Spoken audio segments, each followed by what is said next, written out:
नमस्कार साथियों, मैं विनोद बिहारी याग्निक आदर्श क्रेडिट सोसाइटी का एक निवेशक हूँ।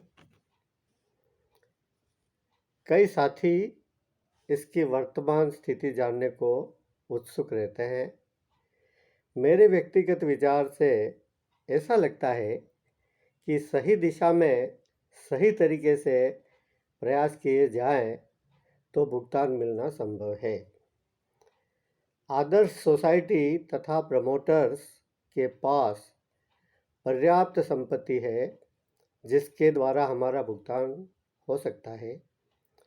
2018 में JLL एक अमेरिकन कंपनी ने एक रिपोर्ट बनाई थी हमारे लिए संपत्तियों की।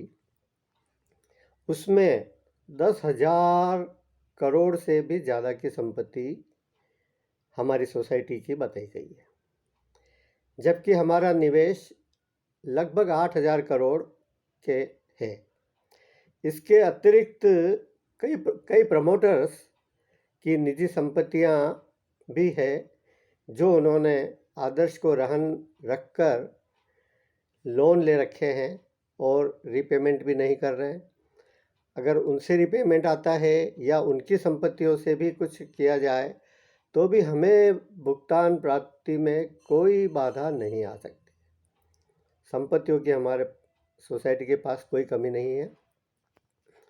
पूरे मामले में निवेशकों का कोई दोष नहीं है। अगर कहीं गड़बड़ी हुई है तो प्रमोटर्स जिम्मेदार है, हम लोग नहीं। अतः हमें सरकार से न्याय मांगना चाहिए। संसद के पक्ष और विपक्ष सभी दलों के सांसदों पर दबाव डालना चाहिए कि वे हमें राहत दिलाने के लिए संसद में आवाज़ उठाएं। इसके साथ अभी विभिन्न न्यायालयों में लगभग 2 दर्जन 24 से भी अधिक बड़े महत्वपूर्ण और मुख्य मामले चल रहे हैं, जिनमें सर्वोच्च न्यायालय भी है, उच्च न्यायालय भी है, ED कोर्ट है, दूसरे कई सारे NCLT के हैं, NCLAT के हैं। इस प्रकार के न्यायालयों में अपने बहुत महत्वपूर्ण मुद्दे भी पेंडिंग पड़े हुए हैं। NCCMWS समिति भी सुप्रीम कोर्ट में SLP लगाने के लिए योजना बना रही थी, अभी भी बना रही है और उम्मीद है कि वो शीघ्र ही इस दिशा में कुछ सार्थक कदम उठाएंगे और हमें सूचना मिलेगी। इसी प्रकार AMA अहमदाबाद भी इस दिशा में काफ़ी प्रयास कर रहा है। पहले अहमदाबाद में भी केस किया था, किन्हीं कारणवश हाईकोर्ट ने हमारी बात बिना सुने ही केस को रिजेक्ट कर दिया और हमें वहाँ न्याय नहीं मिला। उसके बाद अब अभी पिछले 10 महीने पहले AMA ने ED के द्वारा जो संपत्तियां जब्त की गई है उनको वापस प्राप्त करने के लिए जयपुर में CBI कोर्ट में केस कर रखा है और उसमें लगातार पेशियों की तारीख मिल रही है और प्रगति हो रही है और ऐसा लगता है कि हो सकता है उससे भी हमें कुछ न्याय मिले।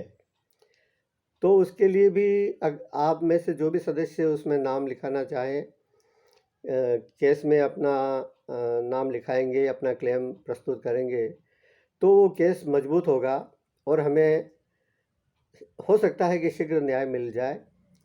और अगर ऐसा हो जाता है तो हमारे लिए न्याय के रास्ते भी खुल जाएंगे और आगे संभावना रहेगी कि हमें भुगतान मिलने में सुविधा हो। परंतु इन सबके अतिरिक्त सबसे महत्वपूर्ण बात है कि हम सरकार पर दबाव बनाएं। अगर सरकार चाहे तो न्यायिक प्रक्रिया को भी शीघ्र करवा के उसमें हमें राहत दिला सकती है और किसी भी प्रकार से अंतरिम भुगतान देकर भी हमें राहत दे सकती है, क्योंकि उनके पास करोड़ों अरबों रुपए के ऐसे आपातकालीन फंड होते हैं। प्राइम मिनिस्टर के पास भी है, तो उनसे भी हमें राहत दिलाई जा सकती है, लेकिन इसके लिए एक सार्थक प्रयास हमें करना पड़ेगा। सभी सांसदों को, भले पक्ष के हो विपक्ष के हो, उससे कोई मतलब नहीं है। हम आग्रह करें कि भाई आप सरकार को कहें कि भाई निवेशकों का तो कोई दोष नहीं है, तो आप उनको राहत शीघ्र दिलाओ। जितना संसद में जल्दी आवाज़ उठेगी, हमें न्याय की संभावना अधिक रहेगी। वरना अभी तक जो 6 साल में प्रयास हुए हैं, उससे इतनी जल्दी आशा करना बहुत मुश्किल है। धन्यवाद।